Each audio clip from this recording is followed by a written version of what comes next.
Hello. I've got to get in the right mindset. I've just been saying to everyone, I've been at a cheerleading competition till about 2 hours ago. And you're like, dealing with like hundreds and hundreds, well, it's thousands there every time of like, certainly people under the age of 30, apart from their parents. So, although a lot of you may be under the age of 30, you're not really here for cheerleading. If you are, I can show you a few things. Don't. I have a bit of a joke at the gym, actually, because it's my daughter's gym. And one of the things I always say is they call me Debbie and I don't like it. I'm Debs, Deborah. That's what I prefer. But it's even my daughter who runs the gym still calls me Debbie. And I'm like, no, I can't put that connotation in my head. I didn't do Dallas. And she's wearing a cheerleading uniform through most of the porn film. And I'm like, no, it's just not right. Anyway, for those of you that don't know me, my name's Deb. Not Debbie. Or Debs or Deborah. I don't know, unless you're pissed off with me. Deborah, that's what I normally get. Don't you full name shit, don't you, from parents. The idea of these workshops is that we started them back then, I don't know, 8 years ago, something like that. And the idea was that we would do them and run them down till nobody came. Thank you, because that hasn't happened yet. And the idea is if you don't follow me or know me at all, why would you? I am also known as the Kink Shrink on FetLife, and I do a lot of writing. I am a psychologist, psychotherapist, therapist, and I've been kinking alternative since I've been sexually active. So that's like 17 and I'm 60 now. So that's 43 years. Fuck me. Or less so. A bit drier, a bit older, and don't settle for anyone anymore. Things have changed, over the years. They definitely have.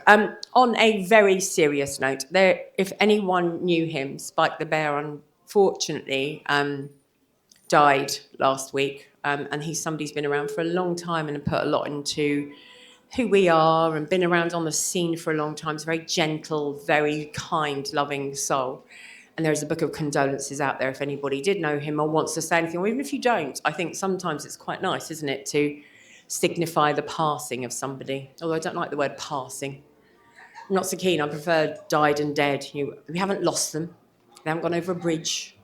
And passed, like somebody dies. And I don't know, I think sometimes using the right word respects that a little more. So the idea of these workshops is that it's a Q&A. And often what happens is people go, I'm going to ask a fucking question, what, for an hour and a half, shut up. And then towards the end, loads of people ask questions and I can't keep up, or you grab me outside. And these workshops go along your lines. So we end up talking about God, thousands of things over the years, to be honest, I think. I've probably done over, 3,000 or 4,000 workshops now, over, not just here, but all around the world. I'm very privileged, and online. And on the first, is it Tuesday or Thursday of every month, I also do a free online workshop for anybody who wants to come along. If anyone here is in the psychology field or wants a CPD certificate, you can always ask me for one of those as well. Let me know or drop me a DM, or I can give you my number on WhatsApp. It's just for that, unless I really fancy you, of course. That's completely separate. I'm kidding. So, fucking hell. Still too old and too tired. Honestly. I can give you such a good time is what I get on the dating apps. I go, no, you can't, though. I know you think you can, sweetie, but you can't.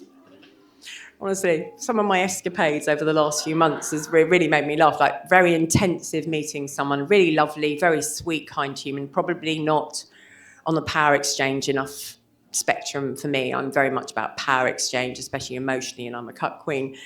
But, and then sent me a very intensive potential contract and spelt my name wrong 3 ways through it.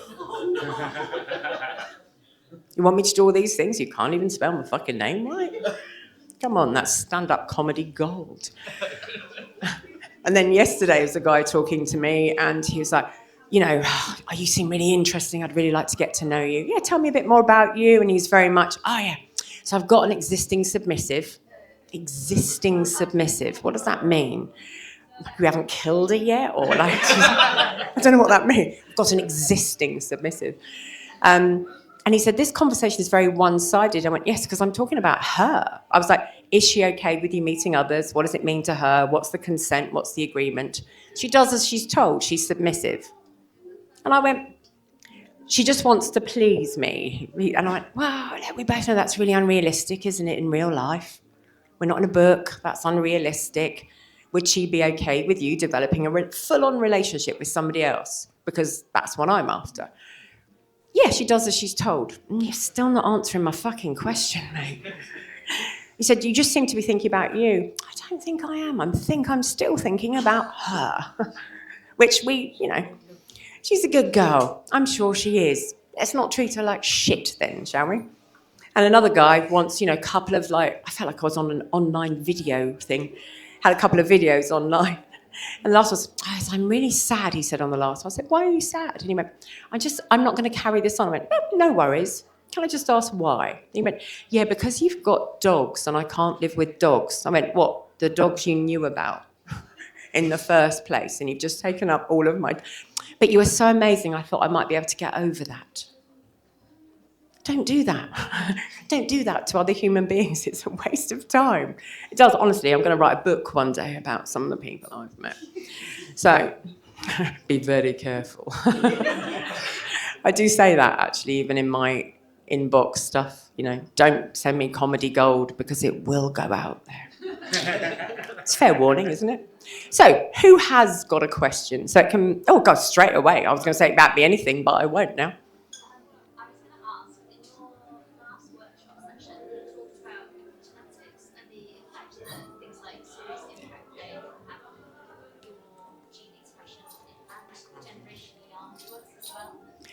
Right.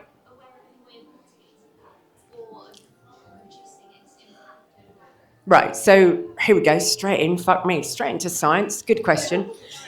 No, it's all right. Ready? Okay. Psychology of getting over nerves, and now we're going straight into epigenetics. Who knows what epigenetics are? Great, I can make it up. Oh, no, I can't. Someone put their hand up. What's your understanding of epigenetics? Just,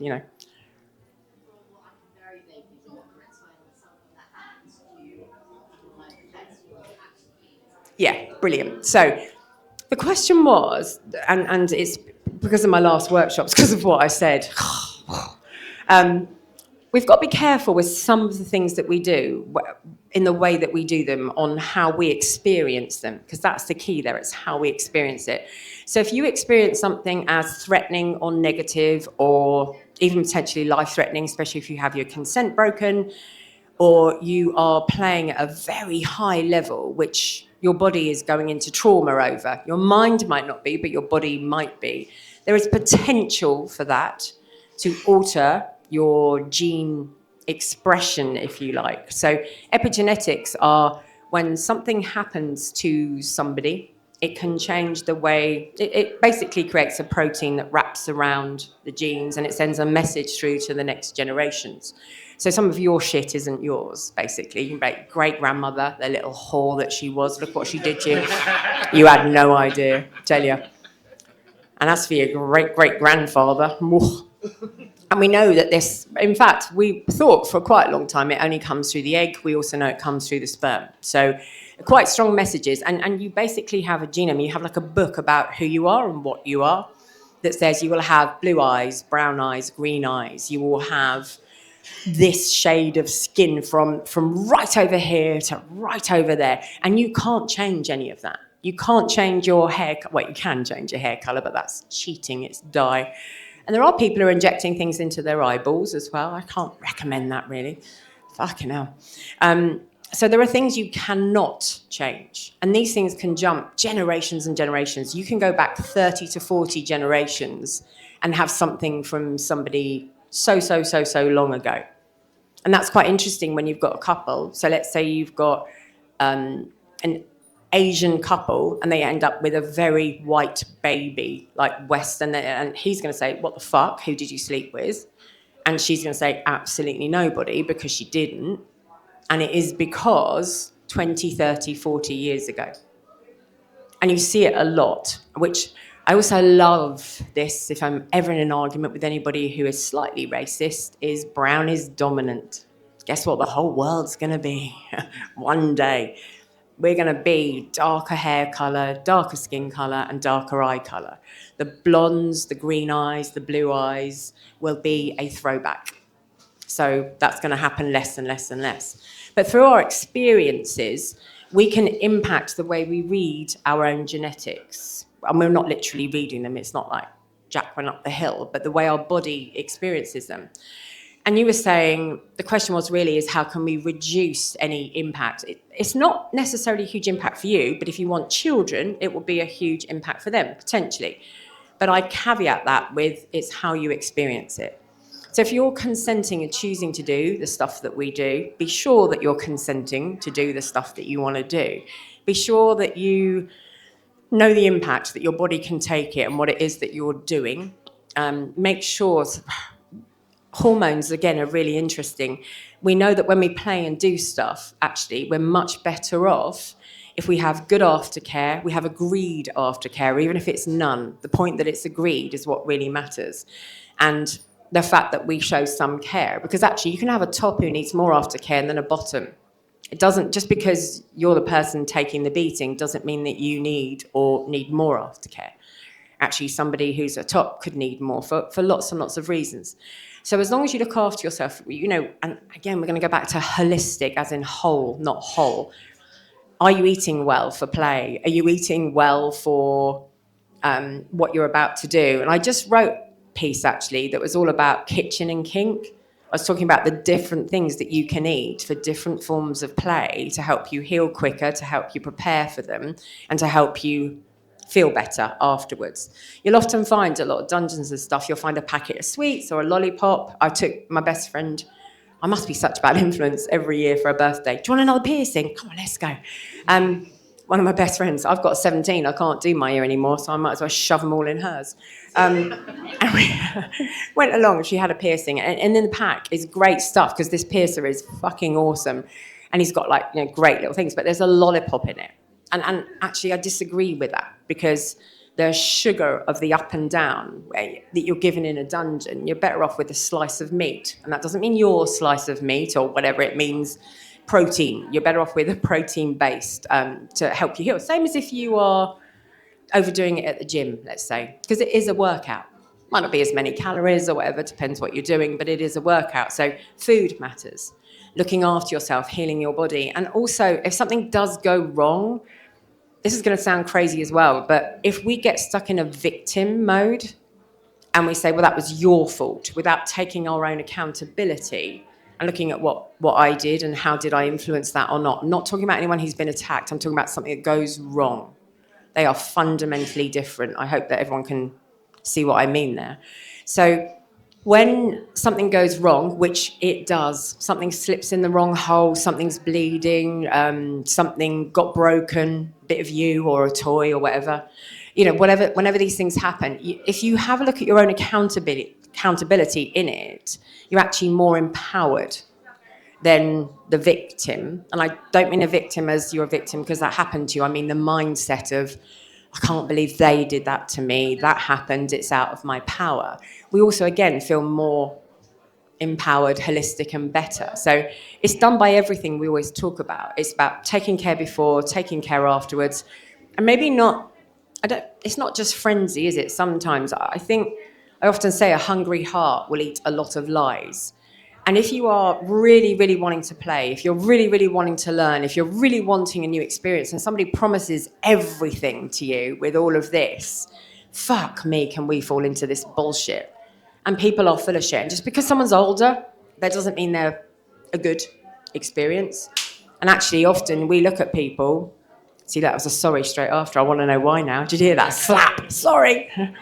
Why? You're taking accountability. So it's really important to look to ourselves and look at, right, okay, where can I learn this and how do I learn it? You're submissive, you're top. They're not pincushions, they're not experiments. And just because somebody says they're great doesn't mean that they are. It doesn't. Does that answer enough? Like food and everything, consent and choices. All right, brilliant, thank you. Awesome. Who's got another question? Haha. Yes. Oh, It's one of my favourite things, actually. I am an emotional masochist. So I was asked, if you're going to do emotional masochism, what do you do to get into it? Or how do you look after yourself? Who here is an emotional masochist? I really am. I love it. Oh, not a lot of us. God, we're a smallish camp. I love, and being a cuck queen is part of it. Does everyone know what a cuck queen is? I like my partner fucking other people and telling me I'm a worthless, fucking, awful piece of shit in comparison. Sort of. Your face, it's absolutely gold. But that is a real turn on for me. I can wank to that all day long and come within about 30 seconds. However, it's got to be a balance with love and care and everything else as well. Because emotional masochism and things like that, and for me, actually, the thing about being a cuck queen is the reclaiming afterwards. The way the person comes back, envelops you again and takes you, and that's what I like. That and a really good recording of what happened. Yeah, works for me. So emotional masochism, what's the definition for you, may I ask?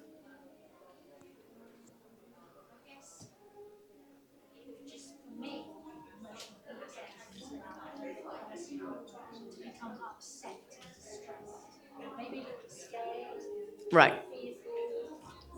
So to become upset, distressed and fearful, and to experience those emotions in a positive way. However, afterwards, I'm going to tell you now, your body cannot tell the difference between positive and negative emotions in any moment when they are negative.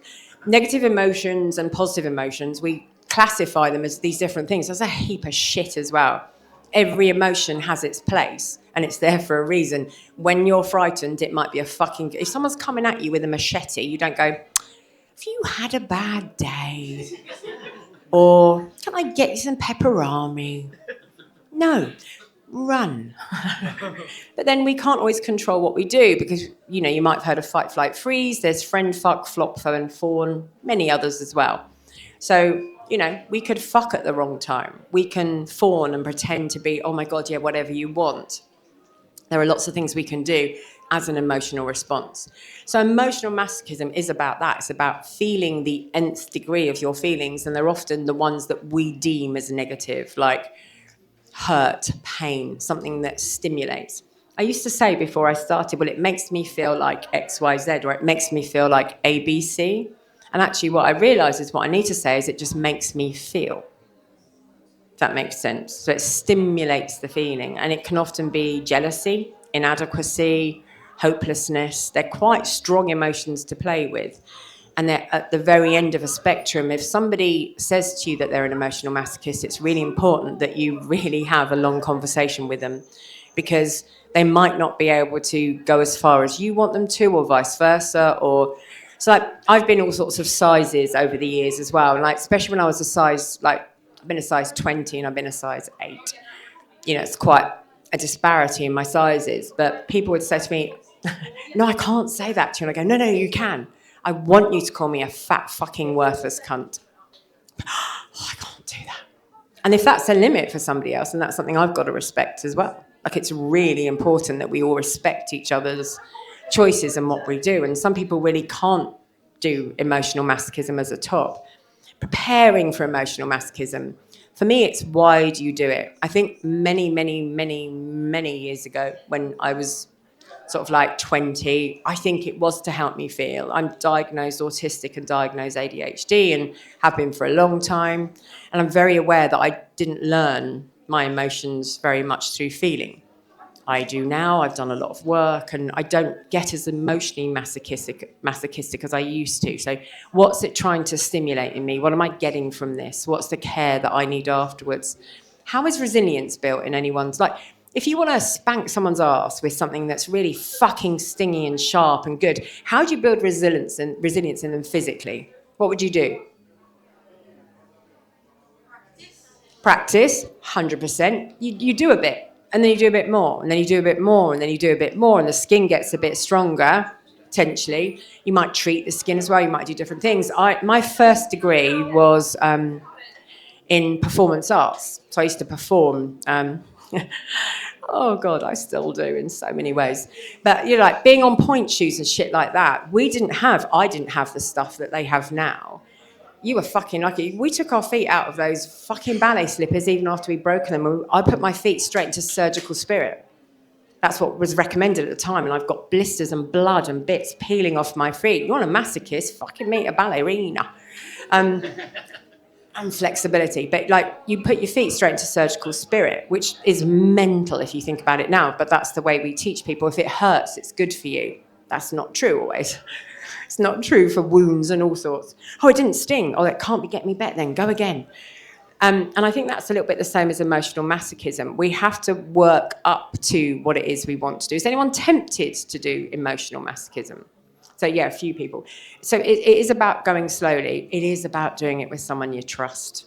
It is. I don't care what anyone says, because you have to also work out what might I need afterwards. And I'm a big believer in premorteming. Anyone heard of premorteming? Some. So a post-mortem is you have a look at a body and you say, this person was unfortunately killed by somebody who's 6'2" and left-handed, let's say, because of the way X and Y happened. You've got forensic psychologists who say, and this person was a 35-year-old white man who still lives at home with his mother. Because it always is, isn't it? It's not. But going for a bit of a joke there, as one does. So that's the idea, isn't it? Like, they still live at home with their mother. They're not. They're often married with 2.2 kids who had no idea, actually. So we've got that concept of we're now looking for a certain person, so we can have a look afterwards. But NASA work with premorteming because they know when you go up in space that you are going to go blind at some point for a period of time. Because of the build-up of tears in your eyes, of which you produce about 20,000 gallons a year, what they're actually doing, what they look at is that because of zero gravity, eventually it builds up and it attacks the eyes, and then they have to use specialist swabs or whatever, and they take it off. So when you are practicing to do any piece of engineering, which you have to do up there, is you have to do it with both eyes shut, both eyes open, one eye shut over time until you get used to it. That's the idea. So premorteming is a build-up, and I use it in my therapy room a lot, and I think we should use it as well. Like, what could go wrong? So if it could go wrong, what's my answer to it? What would I do in this scenario? How would this work for me? That's a fucking good question to ask someone you're about to play with. What's gone wrong in any form of play situation, and what did you do about it? Because for me, if somebody says, nothing, ever? What, you've been in this scene for 20 years? Nothing's ever gone wrong. I can give you a fucking library of things I've done and things that have been done to me. So I don't believe people when they say absolutely nothing. It's not possible. Even if it's the smallest of things. What's your plan if it does go wrong?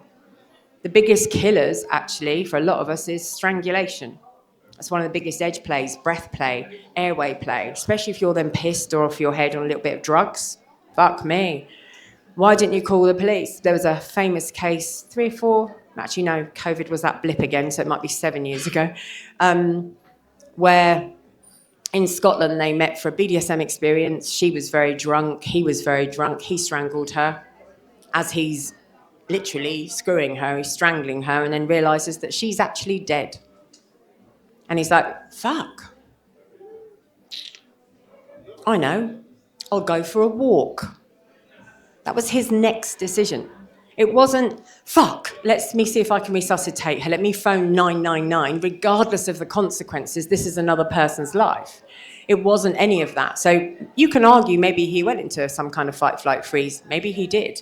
Irrelevant. Who knows if she could have been saved earlier? I'm going to say the influence of alcohol and other things doesn't really help.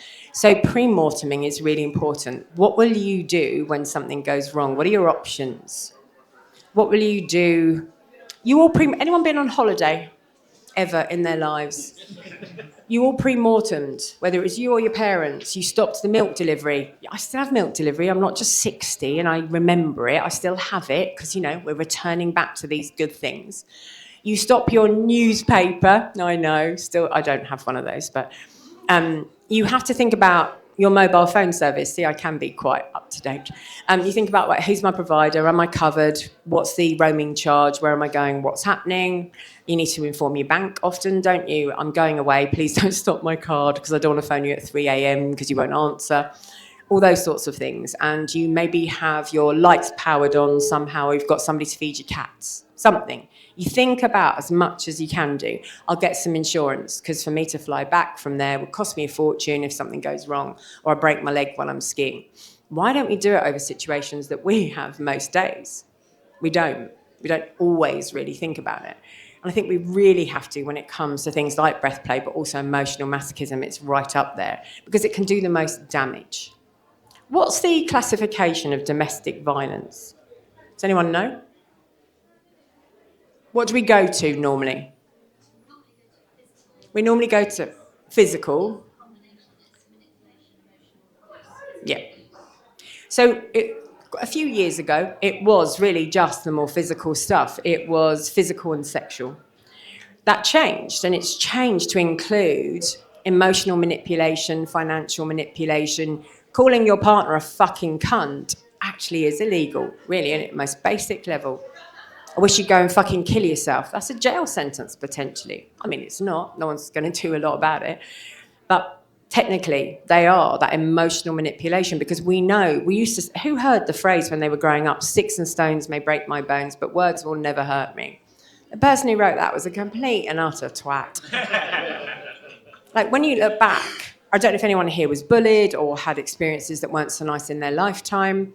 And yes, the physicality can hurt, but a lot of stuff that stays with us that I see in my therapy room is more about the emotional. So the emotional stuff stays. So we've also got to be really careful about that. We've got to build resilience and make sure we do it with someone we trust. I also don't want to do it with somebody who is potentially somebody who, for example, like, you know, if I am a woman and that's who I identify as and who I am, I don't want to do it with someone who hates women. I'm not interested in that. You've got to fucking love women to be able to call me a worthless cunt. Probably got to fucking love me, to be honest, because it's something I build up to. It's not something that's just going to happen quickly. Because what I also find is a lot of emotional masochists will put themselves in dangerous physical positions in order to be left or hurt in some way to get that emotional masochism met without even realising that they're an emotional masochist. Bless you. Plague. Right, so that's where bless you comes from, doesn't it? Shouldn't really say bless you, you're about to die. Oh, too many deaths. So emotional masochism is, I think, not for the faint-hearted. I think you have to look at why you're doing it. Again, you have to prepare for it. I think the same with everything that we do. I really want to question why I'm about to put myself in a position and what I'm, not literally, I don't mean just that position, I mean the whole thing. Why? What do I want from it? What am I going to get from it? Because if I can understand myself a bit better, I'm going to have a better time, especially if I can then explain it. But it is resilience. And we only, oh God, who here's got kids? I have 4 daughters. Anyone got a child under the age of 10? If I sound like I'm slating you, I'm really sorry. Feel free to walk out. I have so many issues with so many kids in my therapy room, not because of the kids, but because of the way that they're being parented. It's pretty bad. There is no resilience being created. There's no exposure. I'm not talking about extreme gentle or extreme draconian parenting. I read something the other day that somebody was saying, well, my child needs this, my child needs that, and the school won't do this and the school won't do that. I can't do anything. That's not true. We can do so much with and for our kids. We can learn so much to help them and to encourage them. And resilience doesn't come from saying, oh God, let me do that for you, let me protect you, let me wrap you in cotton wool. I'm going to argue if we do that too much, we're becoming semi-abusive, actually, because your child will not be able to handle life. I had a little girl go on yesterday, going back to cheerleading, because the two cross over quite naturally, bizarrely. And I don't mean Debbie does Dallas. So she had a showcase a couple of weeks ago where she ran off to her mum and she went, I can't do it, I can't do it, I can't do it, I can't do it. And she was really sobbing. And her mum said, oh, don't worry, darling, you don't have to. Okay. So we've travelled to Guildford and it's an hour and a half away, and she was back with us and she said, I can't do it, I can't do it, I can't do it. And I said, you're going on. I said, I've got you. I'm here. It doesn't mean anything to you right now. I'm not going to tell her she can, because if I say to her she can, inside she's going to say I can't. and that's a bigger message. And I said, I don't know how it's going to go fully, but I do know though, sweetheart, because I fucking care. Probably did swear, probably shouldn't have done it at that time. Because I do fucking care. I know that if you don't go on, that's going to do you more damage than good. I know that if you get through this, you're going to get through something that's harder afterwards. I know that you're going to manage. And she went, I can't. I went, I know that's how you feel right now. And I really understand. And we had a little bit of a conversation about how she felt and how scared she was. Not kidding, that kid went on in absolute tears. She was crying at the back. And the mum was like, I went, no, just stay there, mummy. It's okay, she'll be all right. Oh my God, by the end, you've never seen a happier kid in all of your life. And she came off and she was like, I was so good. And I went, I know. It's one of those things you're just like, if we just sometimes, I'm not talking about pushing or being cruel or being abusive, but that's what creates resilience. And if we're less resilient, we're more likely to create some more emotional masochists as well, potentially. Or it might be the very resilient who have never dealt with their feelings, who had to grow up really fast. They were the one looking after everyone else. You're nodding, okay. They were the ones who had things that they had to deal with all the time, so they're always on it. So they can never let go or get in touch with their emotions. And this provides that access to it. You've just got to work out which one you are and how that works. So if I've just criticised your parenting, I'm really sorry. Really sorry. Who's got another question? Was that okay? Was that enough? Okay. Who's got another question? My question is about kind of supporting people with kind of like unresolved relationship trauma, particularly in the context of somebody new to being in a more dominant role, you're in a submissive role. They have a lot of presumptions around how they should be, but they're very affected by past experiences, particularly from outside of kink. And basically, they don't think they can be weak, they don't think they can be a certain way, and just kind of navigating that sort of space. Therapy. So the question was, how do you support someone who has had a lot of relationship trauma? Now, first of all, I'm going to question the word trauma. And again, I'm always going to say, I wrote a bit about this a while ago, because I've got like nearly 8, and I've got 700 plus writings, so I cover a lot of this stuff. Is it trauma? Sometimes we are a certain way. We're born a certain way. There's a lot of biology. There's a lot of epigenetics and genetics involved in that. You are quite predisposed to be more depressed or more happy. And you can only do a certain amount about the difference.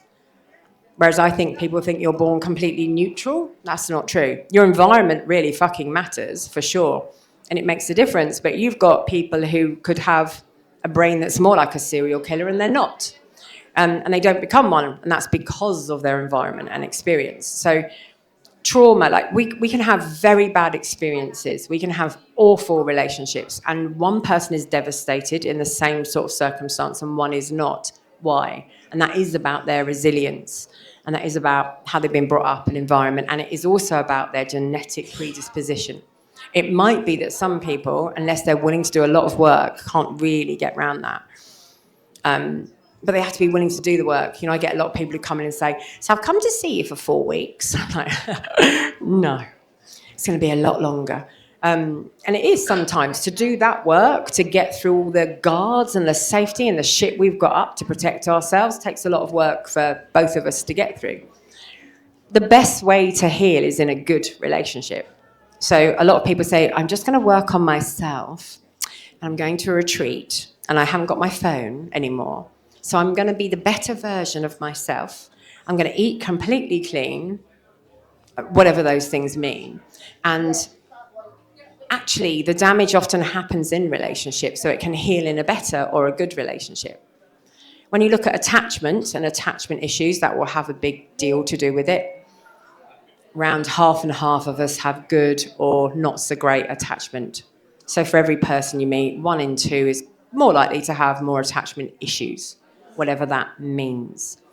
We might be more anxious about our attachment. We might be avoidant about those attachments because we're worried about those things. Or we might be quite securely attached. Depends. Probably the worst mix is an insecure and an avoidant. Oh, I need you, fuck off, I'm going. No, I really need you. No, I'm still going. Oh my God. That's the hardest mix for sure. But that doesn't mean they can't manage either, or they can't make things okay. And again, I'm still going to go for therapy every single time with somebody who really knows what they're doing, We don't ask enough questions of our fucking therapist people. We do not. What experience have you got? How much therapy have you done? It's not even about their qualifications, actually, because in the UK it means fuck all. Anyone can call themselves a therapist. Anyone. You don't have to be licensed, registered. There is no such thing like that in the UK. You've got the BACP, you've got the UKCP, but you also have about 34 others as well. And I, for one, am not joining any of them until they tell me which one is going to be properly registered with the government that now licenses me properly, because it doesn't mean anything. It's just a business.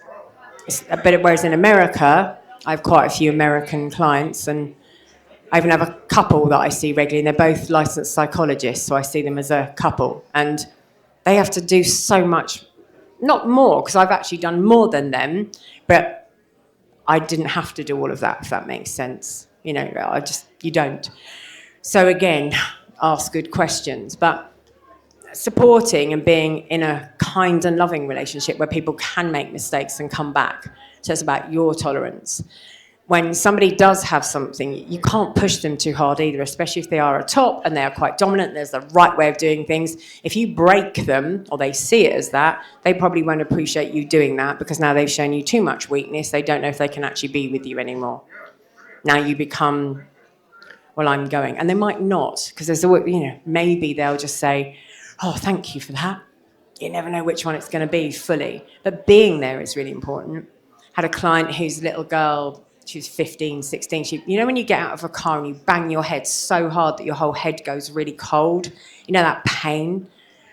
And you could really see, and he'd been working a lot on his anger and her anger. She was a very angry 15-year-old. And he went, oh, God, and he just put his arms around her. She went, fuck off, and she just punched him about 3 or 4 times. But he didn't let go. Again, this could go one way or the other. But she just, broke down and sobbed into his arms, which helped her. It could have gone the other way as well. So again, it's about slowly building up over time. The problem is, if we hold on to what's happened to us and we believe that every person we meet is going to be like the next person, I don't know. Have you met a repetitive pattern of people, some of you, in your couples?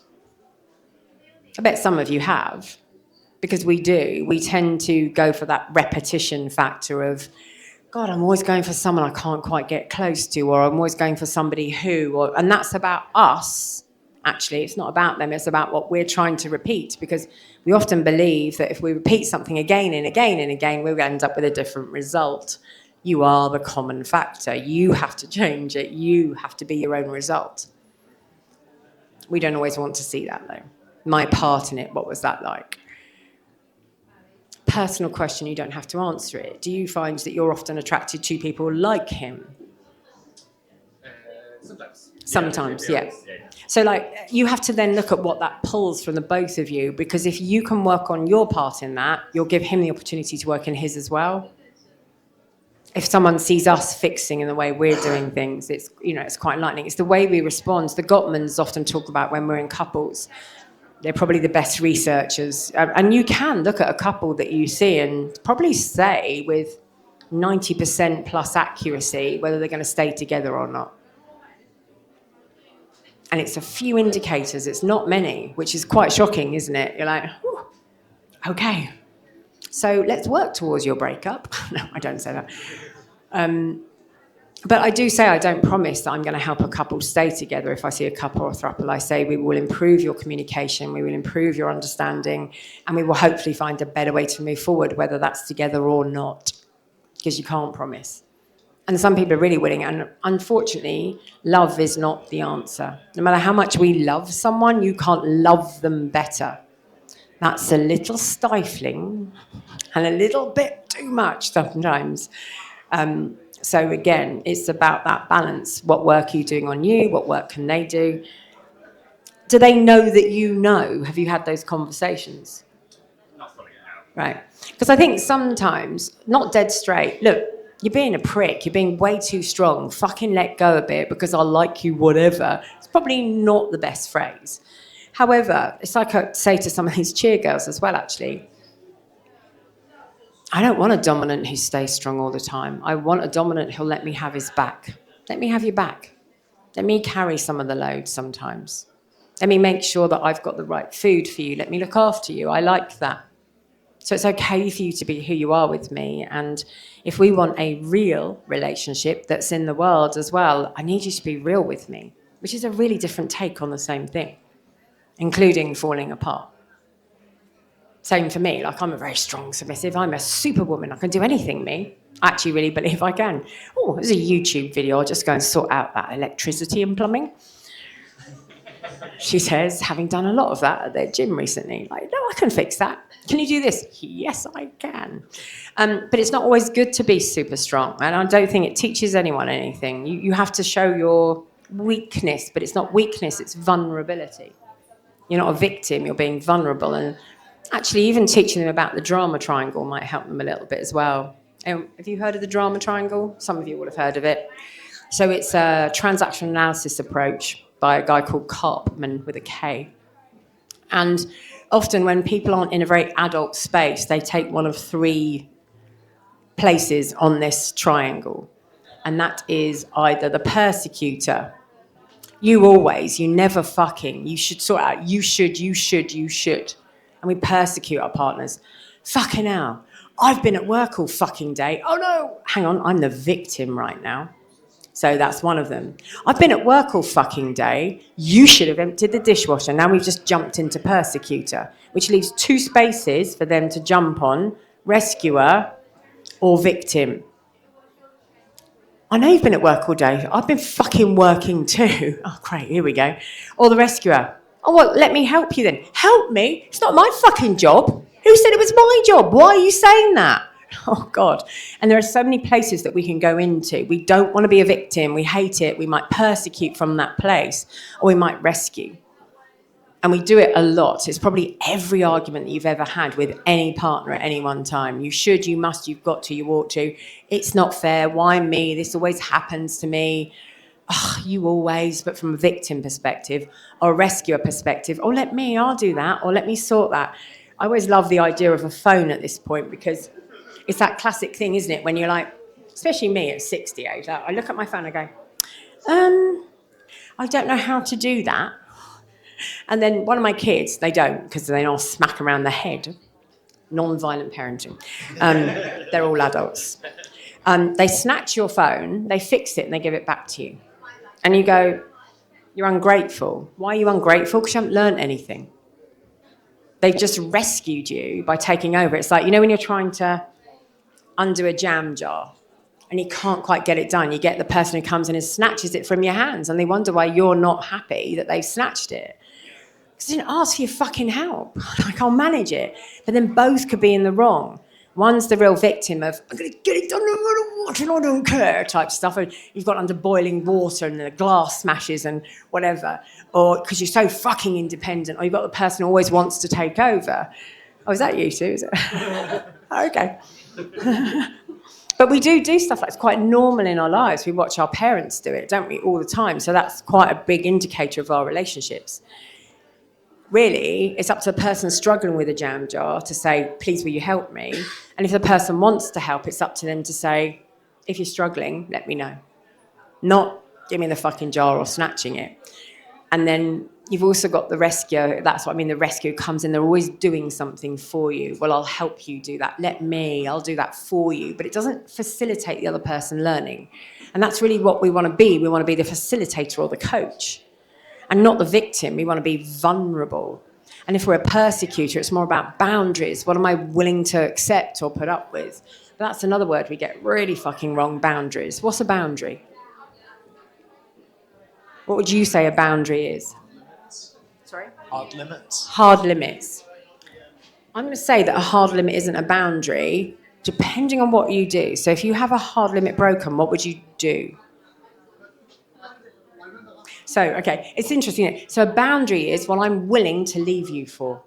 What I'm willing to say, I'm out. It's not an emotional blackmail. If you do this and this happens, I'm gone. That's a boundary. A boundary is something you can control. It's not a rule for somebody else. Does that make sense? And we get that one really, really wrong. And it's spoken about a lot in therapy, in groups, in people. Well, that's a boundary for me. You can't do that. Well, you just lost all your power, haven't they? Because if they do, what are you going to do? It's a real boundary for me. I've seen So a boundary for me if my partner takes any drugs. Okay, any drugs? Yes. What about the weed they smoke every day? Well, it's not really a drug. Well, it is. Cigarettes, are they a drug? No. Like, okay, so you don't mean any drug. So what sort of drug do you mean? Well, if they take some crack, right? What about the cocaine they take fairly regularly at the party? Well, it's a party drug, isn't it? It's like, come on, then that's not a boundary. And we often threaten with boundaries. If you ever cheat on me, I'll go. Do you know how many people say that in relationships and they do not leave? That's not a boundary. It's a discussion point. It's a negotiation point. Unless you know you're going to go, it's not a boundary. It's interesting, isn't it? Because it might be a rule. We can have rules for others.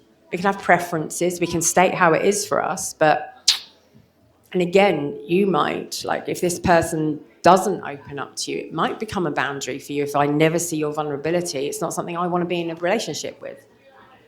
Or if someone doesn't change, but you've got to be willing to see a boundary through. When 3 months before I was diagnosed with cancer the first time, fuck me, it's a thrilling story right now, isn't it? I started seeing this guy who clearly had some of his own stuff going on. I didn't know I had cancer at that time. Nice guy, kept falling asleep a lot at night. Turns out actually he had quite serious depression. So if I tried to talk to him, 7 p.m, he's in bed. That's really difficult if I'm working till 6 or 7. And then there were some other more personal, intimate issues about what he had. And I said, listen, none of these are a problem. They don't have to be a problem. They don't stop relationship. But they will impact our relationship if you don't do anything about them. So it's up to you.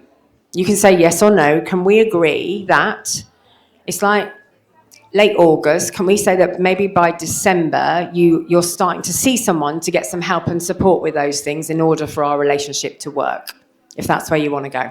Absolutely, he says. December the 23rd, I get diagnosed with breast cancer. I don't know if I'm living or dying at this stage. I don't know what stage it is. I don't know anything. I just know I've got breast cancer. Don't find out you got cancer on the 23rd of December because you have to wait fucking days, I tell you. And then it was a couple of days just after Christmas and I was about to go in and get all my results, but I knew if you ask the doctors they have to tell you, basically.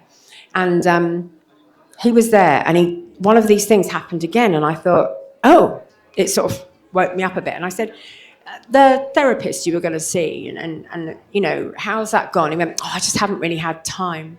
I went,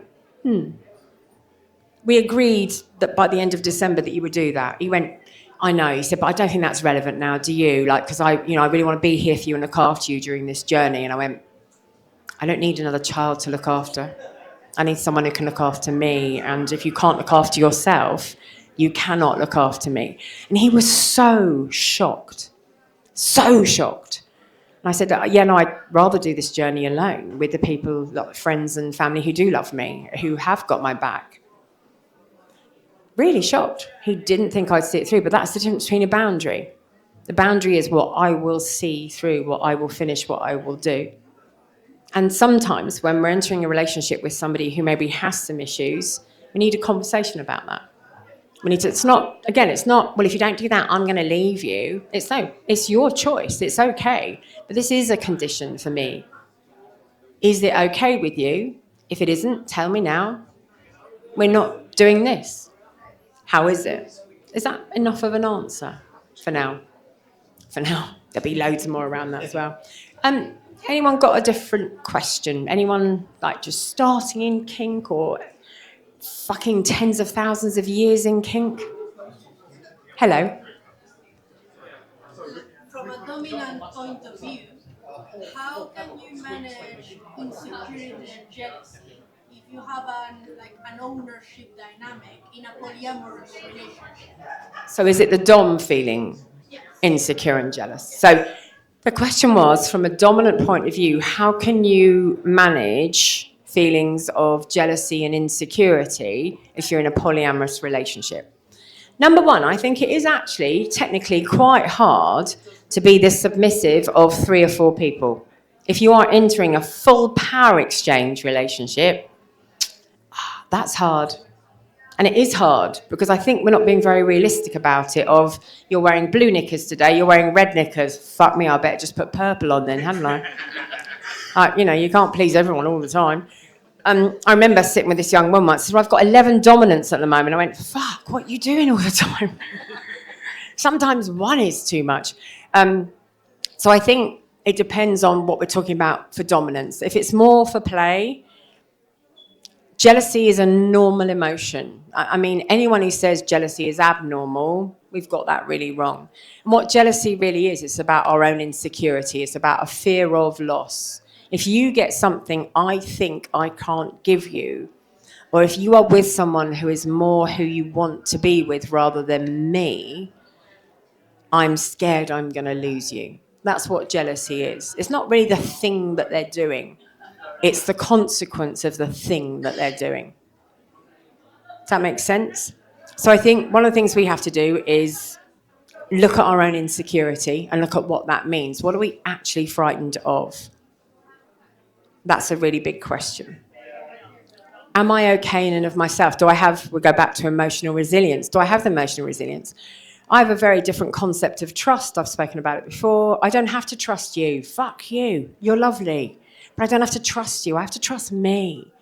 If you turn out to be a complete and utter cunt, which people are, or you betray me or do something wrong, I'm going to feel sad. I'm going to feel angry. I'm going to feel scared. I'm going to have all those feelings that say, fuck, I'm never going to meet anyone. Nobody will ever love me. I'm going to have all of those things a little bit. However, what I do know and I trust is that I will come out the other side and I will be okay.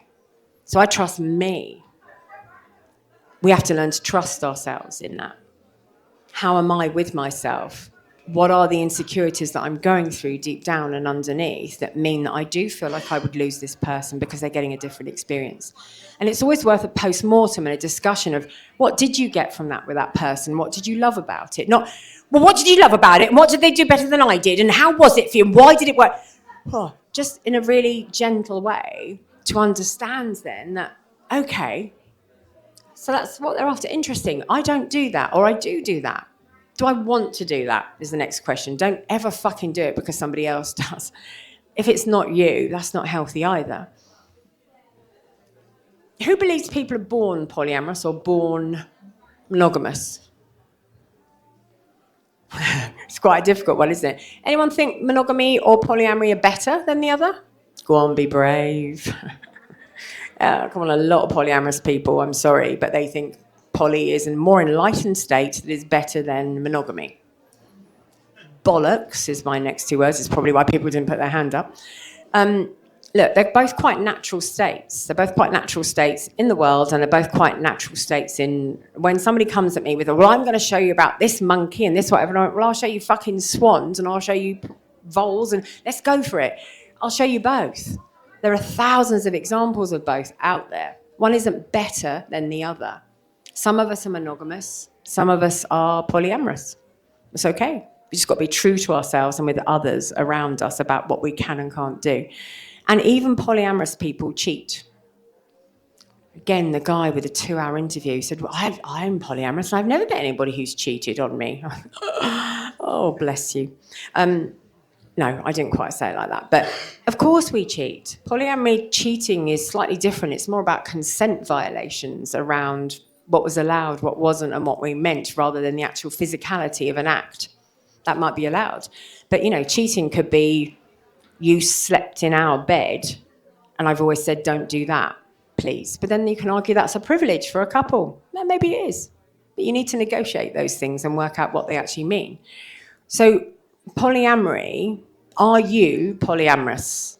If we're really struggling with our partners being with multiple people, is it genuinely what you want? Do you want to be the one that's adored and loved and the only one? There are a lot of people who say, well, you can't have a one penis or a one cunt policy. You can if you want to. It's up to you. A lot of people might not like it. I actually, interestingly, especially being a cut queen, I'm really happy for my male dominant to have a one penis policy, as long as he's putting it in quite a few people and then coming back to me. That's a preference. But I don't particularly want to sleep with others. Not really. So, who am I is so fucking important. It's a big question to ask. what are these insecurities based on? Is it that this person might leave me? Do I have it whether I'm with one person or with two or with three? What do I need? What is my need in this moment? Like, it's all about those questions. Does anyone feel insecure sometimes about being good enough or right? Or I think a lot of us have those sort of feelings, don't we? And then we often end up becoming a human doing instead of human being. So we do things for everybody, we people please, and we try and get it right, but then we never get our needs met because we're so fucking busy. Have you seen that picture of, I've got it up actually as well, of the two sets of like body shapes, and one's holding out a puzzle piece to the other? And as it's holding out one puzzle piece, most of it's missing from the puzzles. Whereas this one, who's taking the puzzle piece, has one puzzle piece missing. Like, there's got to be a balance. And especially submissives tend to overgive. I would also argue that some female dominants also do the same as well. So I'm doing this because for a different reason. And again, not always. It's always about you knowing yourself. When we are insecure, we've got to look at why. Because becoming over-controlling doesn't work. Tracking someone's phone. Like, I like my phone being tracked. I like that level of control. Like, I have my... When I'm with someone, you know, they can track me, where I'm going, what I'm doing. I fucking love that. Even happy to have a camera in my fucking bedroom. I love that invasion and the way that it works. But most people go, I'm not fucking doing that. That's ridiculous. That's domestic violence and you're a control freak. But it's all within boundaries and limits of what works for us. If we're really worried when our partner goes off, and actually, if they're tracking me because of their insecurity rather than our dynamic, that's when it starts to turn me off. So we have to be careful about, actually, if I am feeling insecure, that can actually put people off us, and they tend to pull away a little bit, and then we go, no, come here. And we're pulling them tighter and tighter and tighter, and that doesn't work either. So we've got to be really fucking honest about our jealousy and our insecurities, but we've also got to do the work as to why am I feeling that way. And like, God, 99.9% of the time reoccurring, it's about our own insecurities. That's the work, really. I don't know if that answers enough for you. Yeah. Anyone got another question? It's fine if we haven't. We can also finish early. We can do whatever you want. Anyone got a question that they would like to ask?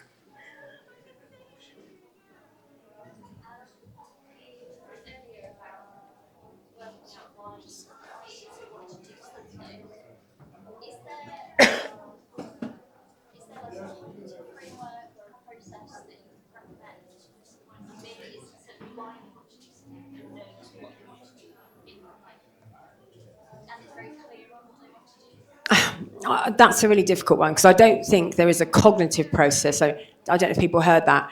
I said it's really important to look at why you want to do something, and I was asked, is there a good cognitive framework or something that we can do in order to get there? Problem is, it's rarely about fucking cognition. Look, you know, like, who here likes things that are really bad for you, like fried food or a fucking good apple pie with fresh ice cream and custard, or a bag of sweets that are going to take your fillings out? She says, having lost a filling the other day to a curly whirly, you know, must go to the dentist. So the problem is, you know cognitively that if you reach for that, you know that it's bad for you, in theory.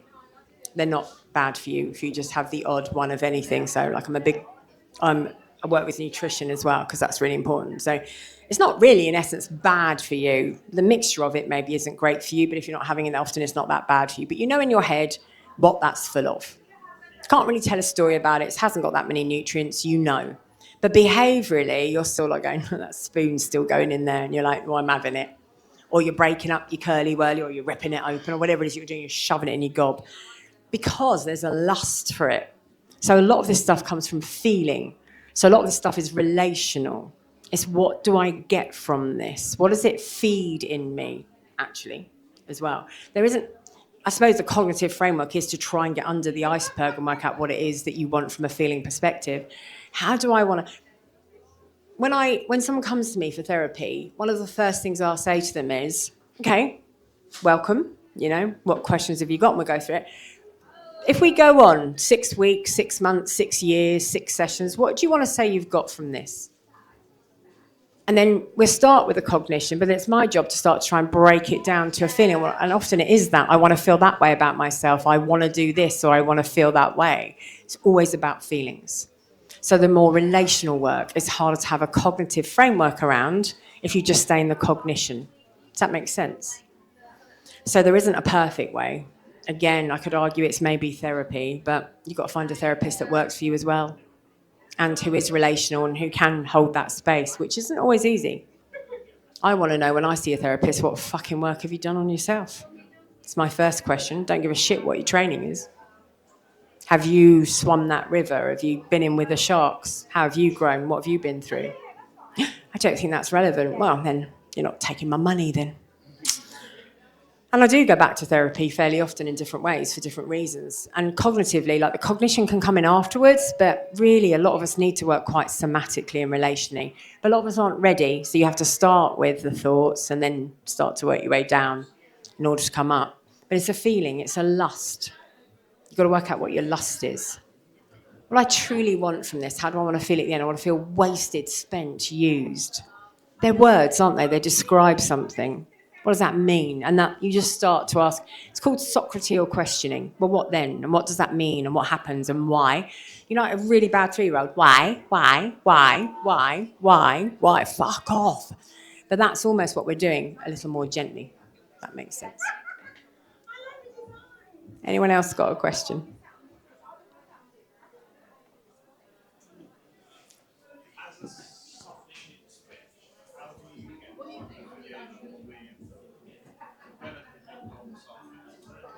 So as a sub-leaning switch, how do you get more affiliation with developing your dom side? Why? It's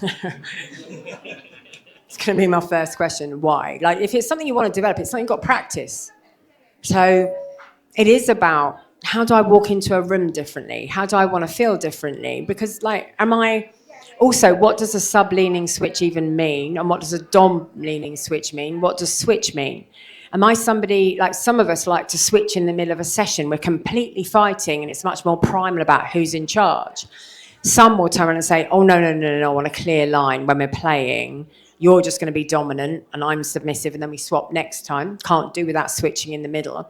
Got to work out who you are. Plus then it's about, who am I attracting? What do they want from me? And why am I with them? And do I want to develop for them, or do I want to develop it for me? What does it mean? What does it look like? Practice. It's the keeping doing of it. But problem is, with dominance and with submission, it's quite an innate thing in people. Everybody thinks I'm dominant. Most people I meet most of the time naturally turns around and says, well, you're a dominant, aren't you? Okay, fuck me, you can be further from the truth. But I think there are some people who can see through me, and I often find it is pretty dominant people. They can kind of see it.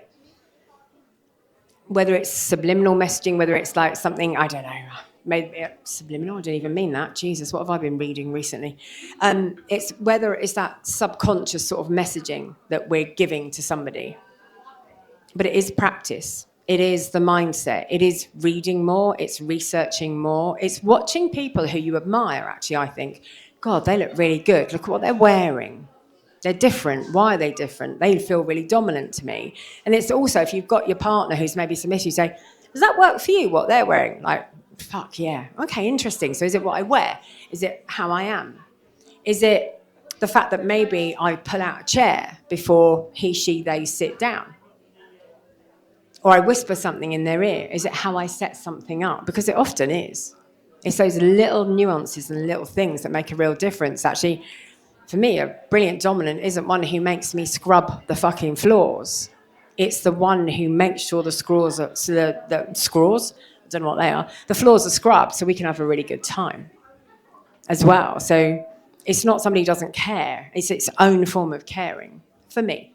It's different. Some people do want to be treated like, again, sometimes we just want to clean someone's house. But it's about that knowing, it's about questioning. But there is something in a voice for dominance. There is something in a manner. There is something about the way that we carry ourselves. Who here is submissive? Okay. Is sometimes when you look at someone, is it about what they're wearing sometimes? So it might be a suit or a bit of leather or a bit of something or a chain or something. You go, yes.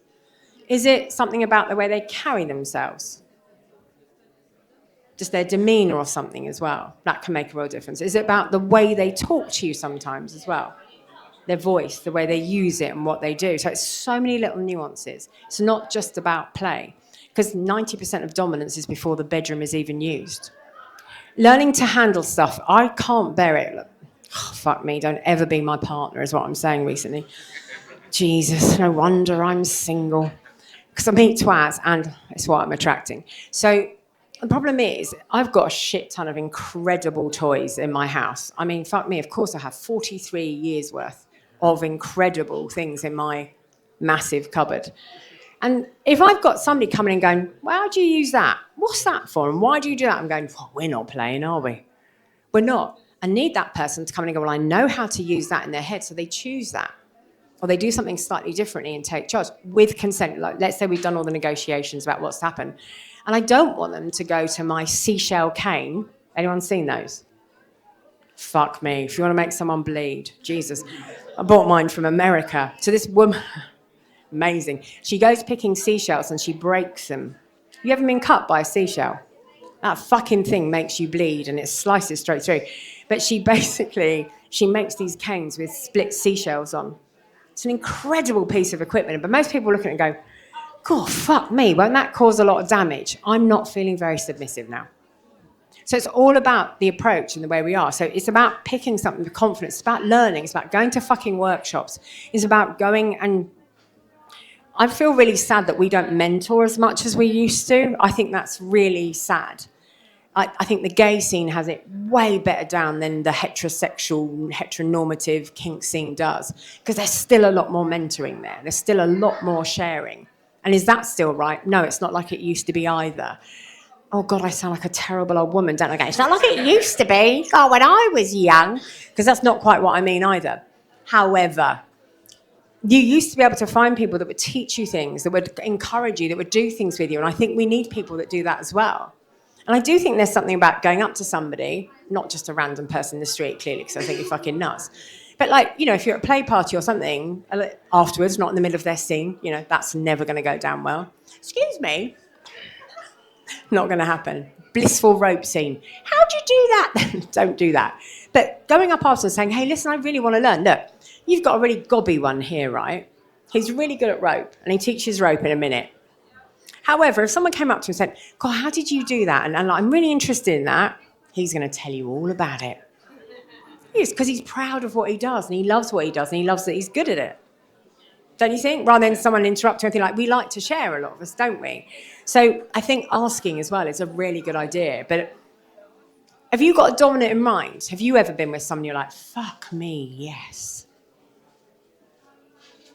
No, okay, so that's missing a little bit. So, and I think that's important, because sometimes when we grow up, you have a lot of voices in your head, don't you? Tell you how to do things, and you think it's your voice.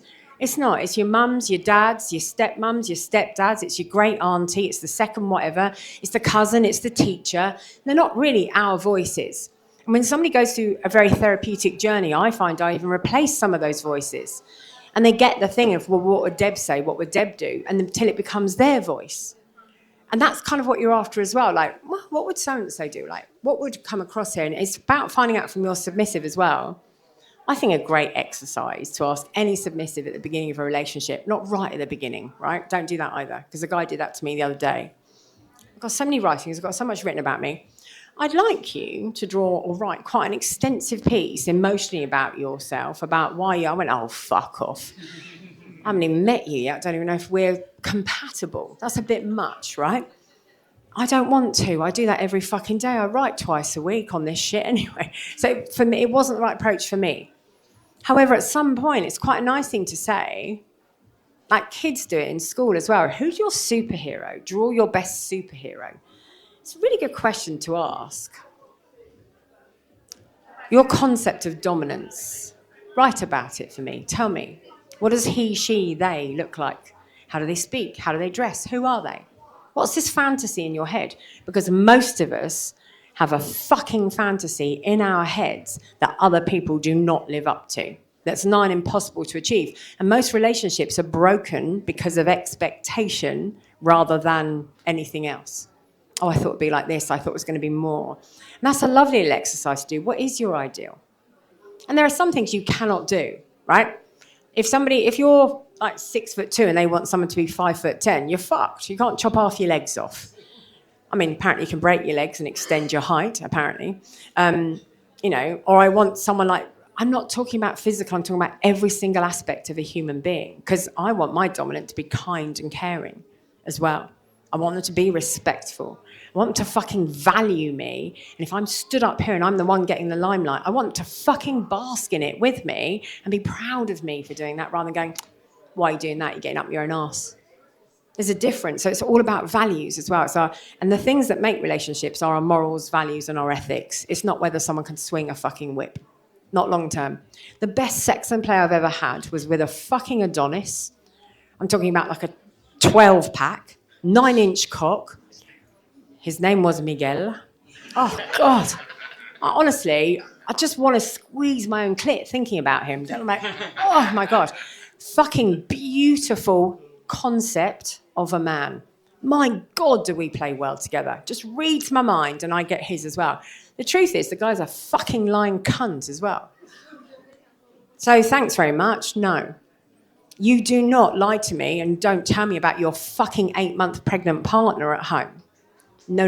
I don't care how good you are. I don't care how wonderful it is. And have we come back together again a few times? Absolutely. No. Haven't been there for years. It's fine. But, I would rather have the person who's not like that a little more in order to have a fucking good connection with somebody else. So it's never just about the physicality. It's about so much more than that. Something in what you're saying about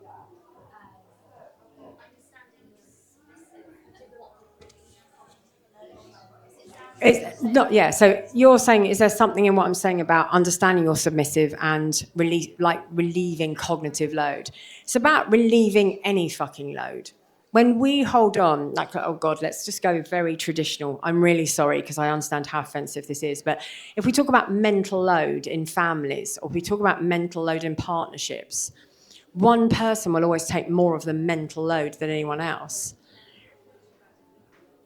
That needs relieving in some way. We need someone to step up and to help us. And sometimes what dominance can do for submissives, and vice versa, because it works both ways, is relieve the load. I don't mean relieving your load. Take your minds out of the gutters just for a minute. It means relieving load. So I can just get lost in what I'm doing in a moment, and so can they. Because that's what we do, don't we? You just lose yourself. It's bloody blissful and wonderful and lovely. But then you find out the person's a cunt, you regret it. So it's all about that balance. So I don't know if that helps you at all, or I don't know if anyone else has got a bit of advice, because I don't think it is just about reading a book. You can go and read books. I've been on so many, I've done over 20 years worth of psychology courses over my time. Crazy how much I've done. And, honestly, I've had people stand up and they read from a fucking book when they're teaching. I can read the book. I don't want that from you. I want the bits that I can't get from the book. That's what I want. I want how did you handle that? What would you do about this? My mind's more curious than that, but that might be my neurodivergent mind as well, having to know everything. So that can be there too. And when I'm saying me, I'm not just talking about me. I'm talking about general. I'm talking about statistics. I'm talking about most submissives most of the time, most dominants most of the time, but it isn't all either. There is. We all have our idea of delicious. I'm sure you do. Come on, you've all got a fantasy in your head about someone. We have. I wonder what they'd be like. We do. You can't help it. It's normal. It's natural. But then if you can get into your partner's head and find out what they want, I'm not saying you have to provide it all, because you don't. However, I think we're also losing the sense of giving to our partners. We all think that our partner should give to us. Well, that's nice, but if you both think nothing but that, your partnership won't work. We're forgetting to give quite a lot. That's what I'm seeing a lot in my therapy room. Well, I need to work on myself. You need to be supportive. For how long? Is that for the next 20 years? I don't think that's very fair. What about me? So I think finding that balance is really important as well. Whether you're top, bottom, I don't really give a fuck what you are. Don't care what gender, what age. I don't care what ethnicity, what culture. I don't care about any of that. What I care about And those things have influences and matter. What I care about is your intention. So finding that out from your partner and working that out, you can develop a way more beautiful relationship if you can, taking all of that into account. Should we stop there? Is that all right for today? Hope to see you next time. And thank you for coming.